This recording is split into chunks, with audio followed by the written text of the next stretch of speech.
Bienvenue dans le show du podcast Accès Succès. Aujourd'hui, j'ai un sujet qui va peut-être déranger certaines personnes, mais je peux pas passer à côté. Puis c'est quand ton grand cœur te fait perdre le contrôle de ton entreprise. Je travaille avec beaucoup d'entrepreneurs, puis je suis un peu aussi ce genre d'entrepreneur-là où on a un grand cœur, où on veut être généreux avec nos employés. Et parfois, on peut se rendre compte que les employés peuvent devenir rapidement gourmands. Et je veux te donner des points clés aujourd'hui. Je veux te donner des éléments à prendre en considération afin que tu enlèves ce fameux sentiment de culpabilité-là que tu portes parce que peut-être des fois, tu as l'impression que tu n'en donnes pas assez. Si tu en donnes plus, tu vas en recevoir plus. Donc, juste avant que je rentre dans le vif du sujet, je me présente, je m'appelle Karine Roy. J'aide les entrepreneurs à bâtir des équipes et des systèmes performants, à structurer la croissance de l'entreprise pour t'aider à sortir des opérations. Et aujourd'hui, j'ai envie un peu de parler de ça. De l'employé qui, peut-être même sans s'en rendre compte, peut devenir un peu gourmand, qui a envie de sa part du gâteau, ta part de succès, parce que tu as une entreprise qui va bien, tu as une entreprise qui est en croissance, une entreprise qui est rentable. Eh bien, les gens, ils aiment ça, eux autres aussi, l'argent, puis ils voudraient en faire et ils vont chercher la porte d'accès facile. Et on peut devenir facilement, des fois, vulnérable ou glisser dans le fond, dans des accommodements déraisonnables qui vont nuire, évidemment, à l'entreprise. Donc, j'ai voulu parler de ça aujourd'hui.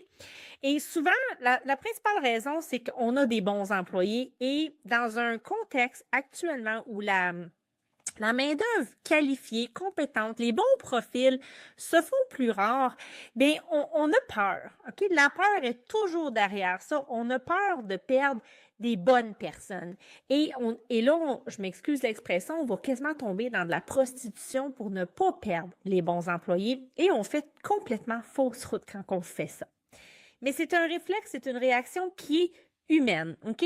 Et l'idée ici, c'est de ne pas vous laisser mener par cette peur-là et de comprendre qu'est-ce qui joue derrière tout ça et comment est-ce que vous pouvez vous regarder aller là-dedans et de faire en sorte que vous allez gérer de façon équitablement, de façon saine, l'entreprise. N'oublions pas ici que vous êtes la personne qui fait le travail, vous êtes la personne qui prenez tous les risques. Et vous êtes probablement la première personne où vous allez couper votre propre salaire pour vous assurer de payer vos employés. Et ça, vos employés ne le savent pas, ne le comprennent pas et ne le voient pas.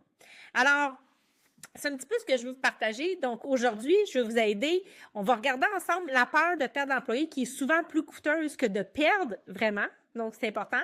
Le grand cœur de l'entrepreneur qui devient à quelque part parfois une zone de vulnérabilité, parfois même, j'ai envie de dire, une faiblesse, quand c'est pas bien encadré par des principes.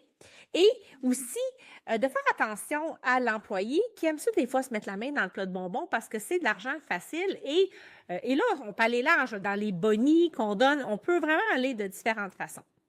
Donc, c'est vraiment là que j'ai envie de t'amener aujourd'hui.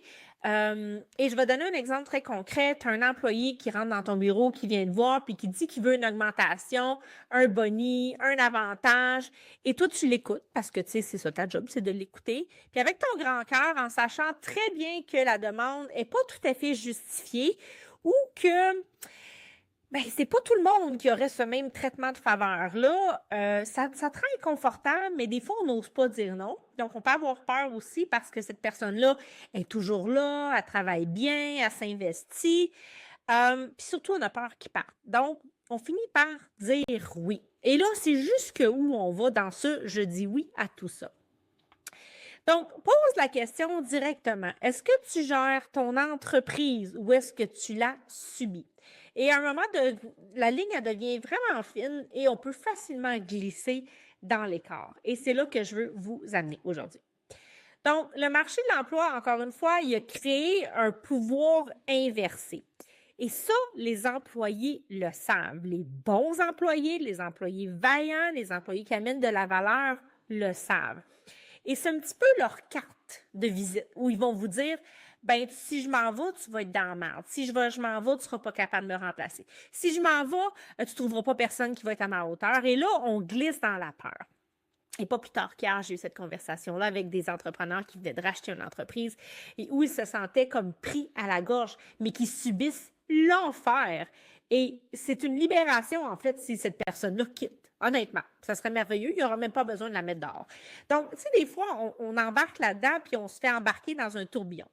La peur du roulement est réelle. Je ne veux pas la minimiser. C'est vrai. C'est pas toujours aussi évident de trouver des bonnes ressources, mais il faut aussi regarder par l'autre bord qu'est-ce qui est en train de se jouer puis l'impact que ça a actuellement dans l'entreprise.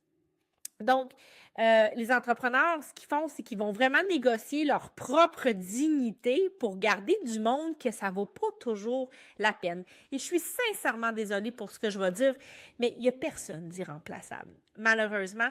Puis, tu sais, on peut apprécier, autant qu'on peut apprécier des gens compétents, il y a toujours une personne qu'on peut remplacer. Il y en a qui sont plus difficiles que d'autres et encore une fois, ça n'enlève pas la valeur de ce que ces personnes-là peuvent apporter dans votre entreprise, mais tout le monde est remplaçable. Donc, encore une fois, je ne porte aucun jugement quand je dis ça, mais vous devez prendre votre place de leader. Donc, il y a 4 points que je vais apporter aujourd'hui pour vous expliquer. Si ça fait le sens que je dis, s'il vous plaît, écrivez-les dans les commentaires. Faites un j'aime, partagez la vidéo si vous pensez que ça peut servir à quelqu'un. Plus que de gens qui vont voir, qui vont entendre ça, plus qu'on va aider de gens à prendre de la hauteur et être un meilleur leader. Donc, le premier point, c'est le risque. OK? Et ça s'appelle évidemment gérer le risque d'être un entrepreneur. Et ça, là, il n'y a pas personne d'autre que vous dans votre entreprise qui porte 100% du risque. Et tant qu'on n'est pas entrepreneur, il n'y a pas un salarié qui peut véritablement comprendre ça. Donc, vous prenez 100% du risque. Aucun employé va le comprendre. Puis c'est correct, c'est pas leur rôle, c'est pas leur responsabilité, mais comprenez que enlevez un peu de culpabilité sur vous parce que vous jouez le jeu, là. Il n'est pas toujours le fun, il n'est pas toujours facile, là. Donc, avant de couper un poste, souvent, comme j'ai dit tantôt, c'est peut-être votre propre salaire que vous allez diminuer. Puis ça, là, ben, vos employés ne le savent pas parce que vous leur direz pas. Vous voulez les garder. Vous faites votre effort, mais souvent, vous allez vous sacrifier. Ils ne sont pas conscients de ça. Les nuits blanches, les investissements de temps, les sacrifices, les essais-erreurs que vous faites, qui sont coûteuses. Ce n'est pas toujours systématiquement qu'on va faire de quoi, puis c'est un win. Avant d'avoir le win que vous avez, il y en a eu des échecs avant. Et ça, les gens ne le voient pas, ils sous-estiment. Donc, tout ça, ça a un prix de porter cette charge mentale-là, les responsabilités. C'est 24/7 là, quand tu es à la tête d'une entreprise. Même si tu as mis des choses en place, il reste que tu restes responsable de tout ce qui va se passer. Donc, vous êtes 100% responsable du risque, de l'investissement et de toutes les décisions que vous prenez. Donc, ce que vous voyez comme être du succès, ce que vos employés vont avoir l'impression de voir comme étant du succès, c'est vraiment le résultat de ce qu'ils n'ont pas vu en arrière, mais qui a demandé énormément de travail et d'effort. Donc, ne sous-estimez pas ça. Et déjà là, enlevez-vous une partie de la culpabilité. Deuxième des éléments que je vais amener aujourd'hui, c'est que l'employé gourmand, il n'est pas forcément malveillant quand il fait ça, OK? Mais c'est peut-être pas assez aligné. Donc, évidemment, il peut se cacher en dessous de ça peut-être un peu de jalousie, de l'envie. Encore une fois, comme je disais, c'est inconscient. Puis c'est pas calculé, mais la personne aurait envie, elle aussi, de pouvoir profiter de votre gain, de votre victoire, de votre succès, parce que peut-être la personne voudrait profiter de ça. Puis c'est normal, l'humain il est comme ça, tout le monde aimerait savoir des belles choses. Donc, l'employé qui vous voit voyager, qui voit que peut-être vous avez une nouvelle voiture, que vous avez plus de flexibilité dans votre horaire, mais il ne voit pas tout ce que ça a pris derrière nécessairement, ou il n'en voit qu'une partie. Donc, c'est facile de juger et de vouloir ce fameux appât du gain-là, comme j'aime le nommer, mais tous les efforts et tout le travail que ça demande avec constance et tous les échecs puis les écueils que vous avez passés au travers, il ne ferait pas nécessairement ce travail-là. Donc, c'est tout même de vouloir sa part, absolument. Mais de vouloir le gain sans le risque, c'est là qu'il y a le déséquilibre. Donc, tout le monde a la possibilité de le faire. C'est ouvert, c'est disponible à tout le monde. Puis c'est pas une raison de juger ces gens-là, c'est un choix qu'ils font, puis on a besoin des gens, on a besoin des salariés. Là. Il y en a qui sont pas faits pour être entrepreneurs, puis c'est tout à fait correct.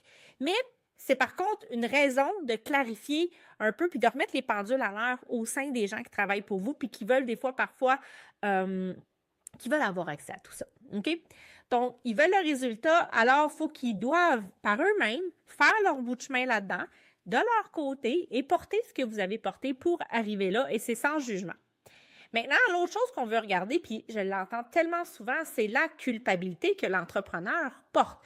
Et c'est un piège qui est souvent sous-estimé. Hein? L'entrepreneur veut plus de liberté, veut sortir des opérations, veut effectivement voyager, avoir plus de temps pour soi. Mais à la minute qu'il s'accorde du temps pour lui, il se sent coupable. Il se sent mal parce que là, ses employés, on sait bien, on travaille pendant que tu n'es pas là, puis ils se disent, ouais, il faudrait peut-être que je travaille plus parce que, tu sais, il faut que je montre l'exemple. Il y a toujours des limites. Et là, vous allez mettre des personnes en responsabilité aussi qui vont vous remplacer à un moment donné, mais comprenez que vous avez le droit, vous n'avez pas à vous excuser parce que vous prenez un après-midi de congé ou que vous prenez un vendredi de congé parce que vous travaillez 24/7 depuis peut-être 5 ans. Et ça, encore une fois, ça peut paraître égoïste, tu sais, comme aux yeux de vos employés, mais ça ne l'est pas. Et enlevez-vous cette culpabilité-là, mais on a peur d'être jugé. Donc, on a peur de recevoir ce genre de réplique-là, ce genre de commentaires-là. Donc, on reste pris un peu dans cette loupe-là où on n'atteint pas l'objectif qu'on veut atteindre, qui est de sortir des opérations, qui est d'avoir plus de temps pour nous et de s'accorder d'autres passe-temps ou d'autres projets ou même d'autres business. Donc, l'employé qui vous fait ce genre de remarques-là a peut-être besoin d'être gentiment recadré et se faire amener sur le travail et que vous signez aussi leur chèque de paye, on va se le dire. Donc, quand il vient, c'est ingrat. C'est un commentaire qui est ingrat à recevoir et c'est pas le fun. Donc, tu sais, je vous le dis, faites-le gentiment, poliment, mais on n'est pas obligé de tolérer ce genre de commentaires-là. Si les gens veulent avoir ce genre de liberté-là, ils sont disponibles par eux-mêmes de se partir une entreprise et de faire le nécessaire, de faire le travail que vous faites. Donc, la culpabilité fait que des fois, on peut accepter des demandes déraisonnables. On ne veut pas perdre la face, on ne veut pas ne pas être aimé. Et on accepte, puis là, ce qu'on vient d'accepter qui n'est pas acceptable devient la norme. Et là, c'est difficile de défaire toutes ces choses-là. Donc, être un bon leader, c'est pas être un sauveur, c'est vraiment, et c'est pas non plus de faire des méga sacrifices déraisonnables pour garder son monde. Donc, encore une fois, ce que vous acceptez devient la norme et après ça, vous embarquez dans un terrain extrêmement glissant et difficile à défaire. Donc, assumez que vous prenez des congés, assumez que vous voyagez, assumez que c'est votre récompense, vous avez travaillé pour ça, vous le méritez. L'autre chose que je veux que vous regardiez, c'est est où la ligne? Donc, reconnaître qu'est-ce qui est équitable et inéquitable. C'est pas compliqué, là. Ce qui est équitable, c'est est-ce que si tout le monde dans l'entreprise me demanderait ça, je pourrais dire oui, je le ferai, je suis prêt à le faire. Sinon, on commence à tomber dans des accommodements raisonnables. Donc, demander une augmentation sans performance justifiée parce que tu fais de l'argent, c'est pas équitable, c'est pas raisonnable comme demande, ça part pas du bon espace. Donc, encore une fois, c'est pas quelque chose qui est justifiable. Les conditions de travail qui sont négociées sous pression émotionnelle ou sous la menace implicite d'un départ, c'est pas sain. Et personne ne devrait accepter ce genre de comportement-là d'un employé. Un employé qui établit ses propres règles parce qu'il sait que tu as peur de le perdre. Encore une fois, vous n'êtes pas en position, vous n'êtes pas en posture de leadership quand vous êtes là-dedans. Et ce n'est pas vous qui menez le bateau. Carrément pas, c'est cet employé-là. Et un comportement qui divise l'équipe et que vous tolérez, parce que vous trouvez que l'employé est trop important. Donc, je vous invite vraiment à vous regarder là-dedans parce que ça parle évidemment de posture, ça parle de vous. Si vous avez besoin d'aide avec ça, c'est exactement ce qu'on fait à l'Académie. On vous aide à développer cette posture-là et à gérer ce genre de situation-là. Mais là, c'est quand on est là-dedans, c'est qu'on opère sous la peur, OK? Et là, c'est là où il faut commencer à s'observer et à dire, ben non, je suis tannée d'avoir peur puis je ne peux pas continuer à gérer comme ça. Alors, c'est ça que je voulais te partager aujourd'hui. C'est des petits points importants parce que quand on commence à avoir de la croissance, quand on commence à avoir de la réussite, à avoir du succès, bien, il y a des gens qui vont vous envier. Ça peut être des membres de la famille, ça peut être des employés. Puis là, les gens, ils aiment ça, aller chercher de l'argent facilement sans trop travailler trop fort. Puis je m'excuse, je veux vraiment pas minimiser certains comportements. C'est une réalité que vous allez vivre, que vous allez voir. Vous avez travaillé fort pour arriver là où vous êtes arrivé. Reconnaissez-le. Vous n'avez pas à tout donner et je vous garantis que ce n'est pas parce que vous allez donner plus que vous allez recevoir plus.